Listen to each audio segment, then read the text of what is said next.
In the beginning, the forest was filled with whispers.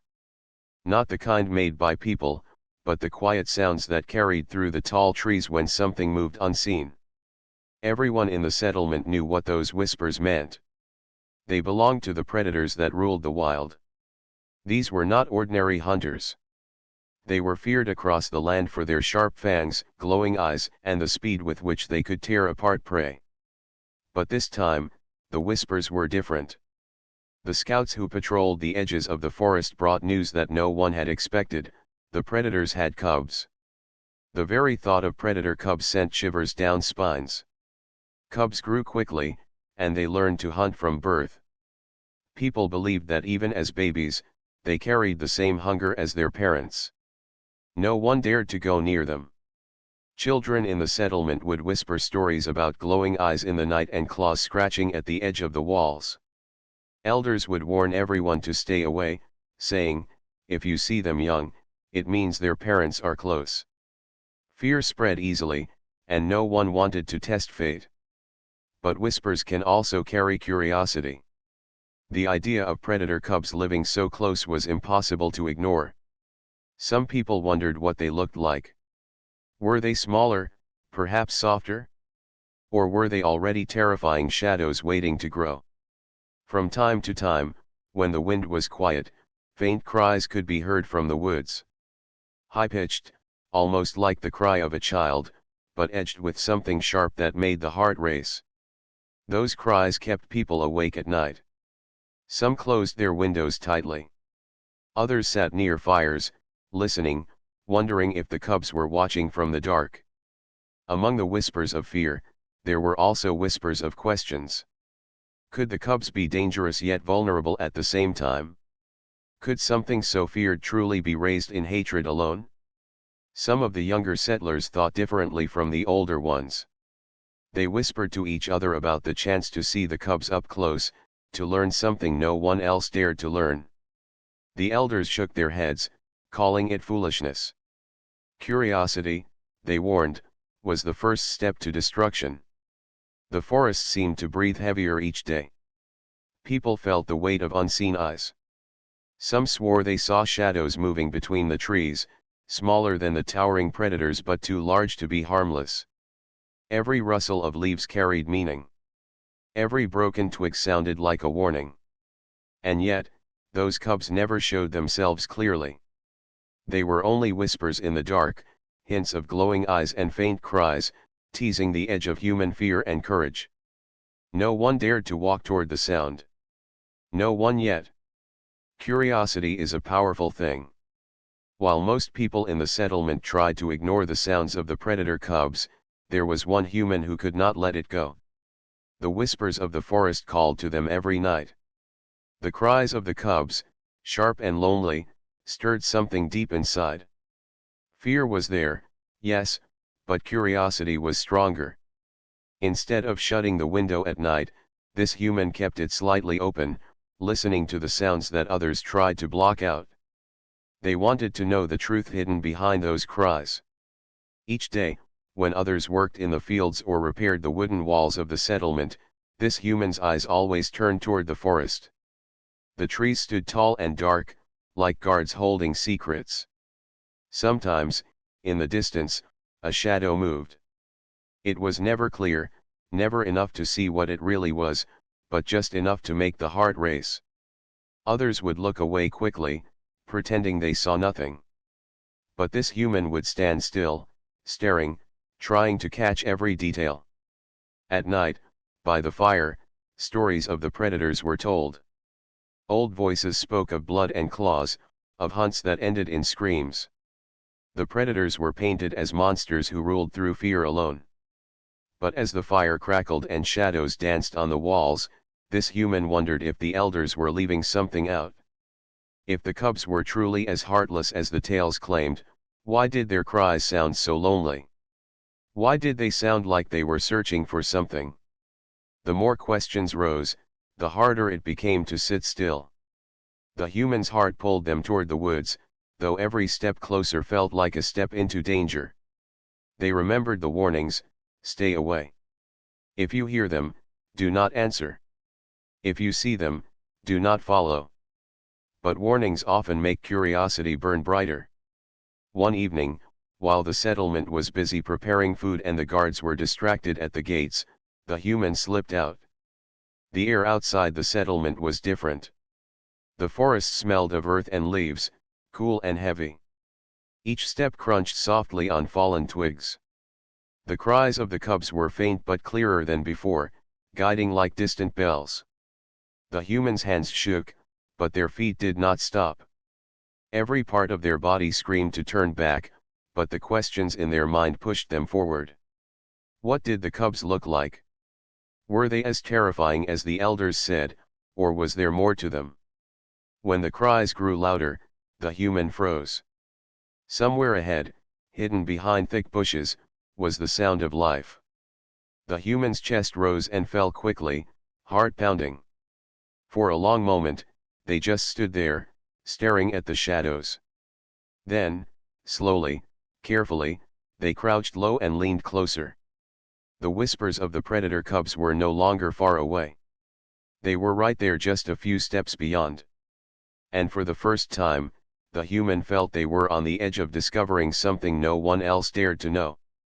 The first encounter happened quietly, almost by accident. The human had followed the sounds deeper into the forest, careful not to break too many branches or make too much noise. The cries of the cubs grew clearer, softer now, not like screams of hunger but almost like a call for company. The air was cold, and the forest seemed to watch every step. Then it happened. From behind a cluster of thick bushes, two glowing eyes appeared. They were low to the ground, unblinking, and sharp. The human's breath caught in their throat. Every story they had ever heard about predators came rushing back, the speed, the teeth, the claws. Their bodies screamed to run, but their legs froze. The cub stepped out slowly, its fur bristling under the moonlight. It wasn't as huge as the stories had painted in the human's mind. In fact, it was smaller, though its paws and teeth showed clearly what it would grow into. Its growl was low, but not the growl of an attack. It was a warning, a test. The human stayed still, hands raised slightly, showing no weapon. Their heart hammered in their chest, but their eyes didn't turn away. Another rustle came, and a second cub joined the first. This one was even smaller, its movements less certain, like it was unsure whether to run or stay. The first cub stood firm in front of its sibling, protective, suspicious of the stranger before them. The human realized in that moment what the cries meant. These cubs were not hunting, they were lost, alone, and afraid. The human knelt slowly, lowering themselves so they wouldn't appear as a threat. The cubs growled again, sharp and short, but they didn't charge. Instead, they stared, waiting. The human reached into a pouch at their side and pulled out a piece of dried meat, something they had carried without thinking it would ever be used this way. Gently, with slow movements, they placed it on the ground and slid it forward. Then they leaned back, leaving space. The cub sniffed the air. For a long time, nothing happened. Then the smaller one crept forward, paws brushing leaves, eyes fixed on the food. It hesitated, looked back at its sibling, then picked up the piece quickly and darted back. The older cub didn't eat but let the younger one chew. Its eyes never left the human. Minutes passed like hours. The forest was silent except for the sound of chewing. The human felt sweat on their forehead, but inside, something shifted. This was not the terror-filled encounter they had feared. This was something different, something fragile, like a bridge being built where no bridge had ever stood. When the cubs finally backed away into the shadows, the human stayed crouched, staring after them. Their chests still pounded, but their fear had changed into something else. They had seen the predators up close, not as monsters, but as living beings, protective, cautious, and maybe even willing to trust just a little. That night, as the human made their way back to the settlement, they knew the first encounter was only the beginning. Something had started in the forest, and it was going to change everything. The next meeting between the human and the cubs was not an accident. The human returned to the same forest clearing, carrying a small pack of food and water. Their steps were steady, though inside their chest the same nervousness pulsed as before. This time, they were not only curious but also determined. The first encounter had shown that fear could give way to something else. Now it was time to test if that something could grow. The cubs were already there, half hidden among the tall grass, their glowing eyes watching every movement. They did not run, nor did they leap forward. They simply waited. The human felt their gaze, sharp and heavy, as if being weighed and judged. Slowly, the human set down their pack, pulled out a piece of food, and placed it gently on the ground, just like before. Then, instead of backing away, they lowered themselves to sit cross-legged, keeping their hands open on their knees.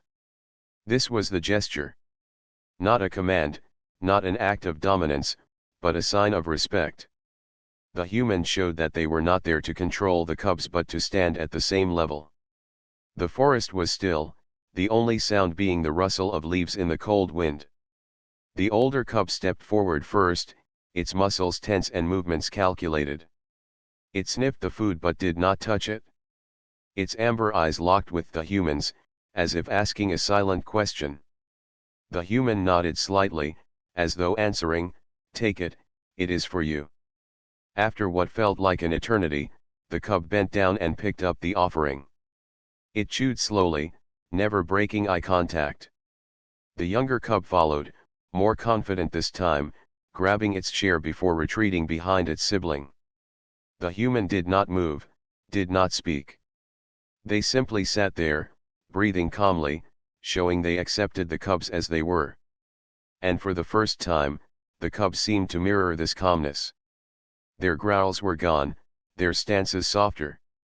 The forest that once carried tension now carried something quieter, an unspoken agreement. Then came a moment that struck the human deeply. After finishing the food, the older cub did something unexpected. It stepped closer, close enough that the human could hear its breath. The predator, feared across stories and warnings, leaned its head slightly forward, not in threat, but almost in acknowledgement. Its eyes narrowed, not in anger but in curiosity. It was as though the cub was saying, "You are no longer a stranger." The human, careful not to break the fragile thread of trust, lowered their head slightly in return. A bow, a gesture of respect. Predator and human, two beings from worlds apart, had exchanged something far more powerful than words, a recognition of each other's spirit. The cub pulled back and returned to the shadows with its sibling. The human stayed sitting, heart pounding but soul calm. That night, they understood something important: respect was stronger than fear. And in giving it, they had opened the door to a bond that no one else dared to imagine. The days that followed became a quiet rhythm between the human and the predator cubs. Every morning, the human would return to the forest, taking careful steps through the grass and trees. They carried no weapons, only a small pack with food and water. They had no need to chase the cubs or call out to them, because the cubs were already watching, hidden in the brush, their sharp eyes glowing like lanterns in the shade. At first, the cubs stayed cautious. They did not leap or growl, but their bodies remained tense, ready to vanish if the human made the wrong move. The human understood this and kept their action slow and simple. They placed food on the ground, sat down a short distance away, and waited. No sudden gestures, no raised voice, only patience. The forest seemed to accept this ritual, wrapping the clearing in a calm silence. Over time, the cubs began to shift their behavior. They no longer stayed at the far edge of the clearing. They crept closer, testing the distance, moving in circles before daring to take what was left for them. Each day, their steps grew more confident. The younger cub even paused once, staring at the human for several long seconds, as if weighing trust against fear. That pause felt like progress. The human observed carefully, not only the cubs but the forest around them. They noticed how the cubs hunted, how their ears twitched at the faintest sound, how their bodies flowed like shadows through tall grass. The cubs were not reckless. They studied before they moved, striking only when the moment was perfect. Watching them, the human realized something deep: these predators were not only powerful, they were intelligent. They acted with a kind of discipline that humans could learn from. As days passed, the bond became more visible. The cubs began to linger after eating, lying down a short distance away rather than running back into the woods. Sometimes they even played, wrestling with each other in the grass, kicking up dirt and snapping playfully at tails. The human would sit quietly, smiling, feeling like a guest in their hidden world. But the human also knew this was still fragile. One wrong move could break everything. So instead of rushing forward, they gave the cubs the gift of time. Respect was not something to demand, it was something to earn, slowly, like water shaping stone. On the seventh day, something remarkable happened. The older cub, larger and sharper-eyed, finished its meal and did not retreat. Instead, it sat down facing the human, chest rising and falling with deep breaths. The air between them was heavy but not hostile.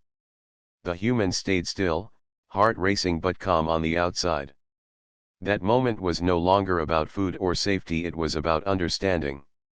These were the days of observation, where silence spoke louder than words, and trust was built not through force, but through patience. The human began to feel that something greater was forming. It was not just about taming predators or breaking fear. It was about sharing space, learning from each other, and discovering that even the most dangerous creatures could show peace when given respect. The morning air was cool, carrying the scent of damp earth and leaves. The human entered the forest as they always did, calm and steady, expecting only to sit and watch. But that day felt different. The cubs were already waiting, their eyes glowing faintly in the shadows. They no longer circled with suspicion or crouched in fear. Instead, they stood as if ready for something new. When the human placed the food down, the cubs did not rush to eat. They glanced at the offering, then back at the human, their tails flicking with quiet signals. It felt almost like an invitation. The human stayed still, unsure, but their instincts whispered that this was a turning point. One of the cubs, bold yet cautious, stepped ahead, then paused. It did not lower its head to eat. Instead, it turned, padded a few steps toward the deeper forest, and looked back. Its glowing eyes met the human's, steady and firm. The human understood. This was not just about watching anymore. The cubs were asking for company. Heart pounding, the human rose slowly, making no sudden moves. Each step was measured, respectful. The forest seemed to hold its breath as predator and human began to walk side by side. The cubs led the way, weaving through ferns and between trees, their muscles shifting smoothly under their fur. The human followed just behind, careful to keep pace but never to crowd them. The silence was powerful. No words were spoken, no sounds but the rustle of leaves and the soft pad of paws against soil. Yet within that silence, something was shared. The human felt the rhythm of their steps matching the cubs. They moved together as if part of the same pattern, like travelers bound by an unspoken agreement. From time to time, a cub would glance back, checking to see if the human was still there. Each time, the human met their gaze without fear, only calm acknowledgement. Those small looks carried meaning. It was trust, slowly weaving itself like threads into fabric. As they reached a clearing, the cubs paused to sniff the air. Their ears twitched, their bodies tense, but they did not break the bond by chasing away.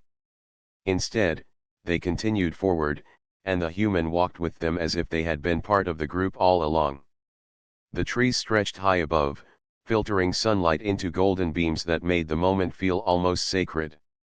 It wasn't a hunt, nor was it a game. It was simply a walk, a shared path through the wild, where danger and safety balanced in perfect harmony. The human realized that this silent walk was more powerful than any spoken promise. It showed that predators had accepted them, at least for now, as something more than an outsider. By the time they returned to the edge of the forest, the bond had deepened. The cubs did not vanish into the brush like before. They lingered, lying down as if to rest, their eyes soft and unthreatened. The human sat nearby, breathing in the same forest air, knowing they had crossed an invisible line. The silent walk was more than a journey through trees. It was a moment that carved itself into memory, a step toward a connection that few would have believed possible. The morning sun had barely touched the treetops when the cubs moved with a restlessness the human had not seen before. Their muscles were tight, their ears alert, their bodies low to the ground. This was not the calm walk of the day before. Something was different. The cubs were preparing for a hunt. The human watched carefully, feeling the shift in the air. The cubs were no longer playful shadows in the forest, they were predators ready to prove themselves. The human knew this moment would come, but they had never imagined being part of it. Yet when the boldest cub turned its head, flicked its tail, and looked back at the human, the invitation was clear: follow us. Without hesitation, the human moved quietly, mimicking the cub's slow and careful steps. They crouched when the cubs crouched, paused when the cubs froze, and leaned low when the cubs slunk forward through the ferns. The forest floor muffled their movements, every sound magnified in the stillness. It felt like entering a secret world where survival was the only rule. The prey came into view, a group of small, swift creatures grazing at the edge of a clearing. Their ears twitched, their noses lifted to test the air. The cubs spread out, their instincts guiding them into positions that boxed the prey in. The human watched in awe at how natural it was for them, each movement calculated, each step filled with purpose. But the human was not just a watcher anymore. They had been accepted into this moment, and the cubs expected them to act. The human picked up a loose branch and held it firmly, not as a weapon but as a tool to make sound when the time was right. The cubs glanced at the human again, eyes glimmering with trust. The silence stretched, tense and sharp. Then, with a sudden burst, the cubs sprang forward. Their powerful legs tore across the clearing, their bodies swift as shadows. The prey scattered in panic, but the human slammed the branch against a fallen log, sending a loud crack through the air. The sudden noise startled the prey back toward the cubs, sealing their fate. The cubs pounced with precision. Dust rose, leaves scattered, and the air filled with the thrum of life and struggle. When it was over, the cubs stood victorious, their prize claimed. They did not growl at the human or drive them away. Instead, one of the cubs padded over and dropped a small share near the human's feet. It was not much, but it was everything. It was respect. The human did not take the meat to eat. Instead, they touched the ground beside it, lowering their head in a gesture of thanks. The cubs seemed to understand. They settled beside the human, their breaths heavy from the chase, their eyes calm and steady. That day, the human did not just walk with predators. They hunted with them. And in that shared hunt, the bond between them grew stronger than ever. The days after the shared hunt carried a different feeling. Something invisible had changed between the cubs and the human. It was no longer just curiosity or silent watching from a distance. Now, there was trust. The cubs did not see the human as an outsider anymore. Instead, they allowed the human into their circle, into the rhythm of their lives. Each morning, when the sun painted the forest with golden light, the cubs would wait at the edge of the clearing. They no longer wandered off alone as they once did. Instead, they would glance around, scanning the trees, until the human appeared. Only then would they start their walk. It was as if the cubs had decided their day was incomplete without the human walking beside them. The human noticed small things. The cubs no longer flinched at footsteps or sudden movements. When the human bent down to drink from the stream, the cubs came close, their paws splashing the water beside them. They no longer guarded their catch so fiercely. Instead, they allowed the human to sit nearby while they ate. These small actions, unnoticed by others, meant everything.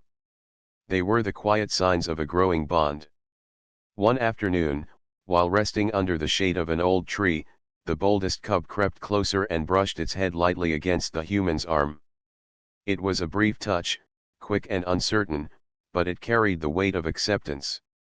The human sat still, not moving too fast, simply allowing the moment to exist. From that day forward, the cubs grew bolder in their closeness. They would nudge the human's side while walking or lie down in a circle that always left a space for one more for their strange companion who did not belong yet somehow did. The bond was not only about closeness. It was also about learning. The human studied the cub's ways, how they tracked scents, how they listened to the faintest rustle, how they moved silently even when the ground was covered with dry leaves. In turn, the cubs seemed to watch the human's actions carefully. They noticed how the human used tools, how they found water when the streams were low, or how they climbed trees to scan the horizon. In their own way, both sides were teaching and both were learning. The forest no longer felt like a place of fear or danger. It became something else, a place of belonging. The cubs, who were once thought untouchable and feared, had allowed a human to stand among them. And the human, who once thought of predators as untamable and distant, had discovered that even the fiercest creatures could choose trust over fear. Every day, the bond grew stronger. It was not forced, not spoken, but built slowly, step by step, hunt by hunt, moment by moment. It was a bond no one else would have believed possible. But in the quiet of the wild, under the endless sky, it became real. Far above the forest, in the silence of the sky, a group of alien observers watched the unfolding bond with disbelief. To them, the predators of this world were untouchable. They were feared not just by smaller creatures but also respected even by the strongest of hunters. For generations, no one had dared to walk beside the cubs. Even the aliens themselves, with all their advanced technology and power, had kept a careful distance from these beasts. They believed that getting too close would only mean certain death. But now, what they saw challenged everything they thought they knew. A single human walked alongside the predator cubs as if it were the most natural thing in the world. Not only that, but the cubs accepted it. They shared their hunts, they walked in rhythm, and sometimes even brushed against the human with signs of trust. It was a picture so strange and impossible that the aliens could hardly believe their own eyes. Inside their vessel, they spoke in hushed tones. Some thought the human had used some hidden trick, perhaps a secret device that controlled the animals. Others believed it was a trap, that the cubs were simply waiting for the right moment to strike. But as the days passed and the images showed the bond growing stronger, their doubts grew weaker. What they saw was not trickery, it was trust. The aliens began replaying their records, comparing what they knew of humans with what they were now seeing. Humans, they thought, were fragile compared to most species. They lacked claws, fangs, or armored hides. Yet, again and again, humans had shown something else, an ability to connect, to understand, and to walk where no one else dared. It puzzled the aliens. They could conquer worlds, bend technology, and build ships that crossed stars, yet they had never managed to win the heart of a predator. But humans had done it without force, without machines, only with patience, courage, and respect. Some of the aliens scoffed. They called it foolishness. Why risk life to walk beside danger? Why waste time earning the trust of creatures that could kill with a single strike? But others sat in silence, staring at the images on their screens, realizing that what they were witnessing was something greater. It was not weakness. It was not foolishness.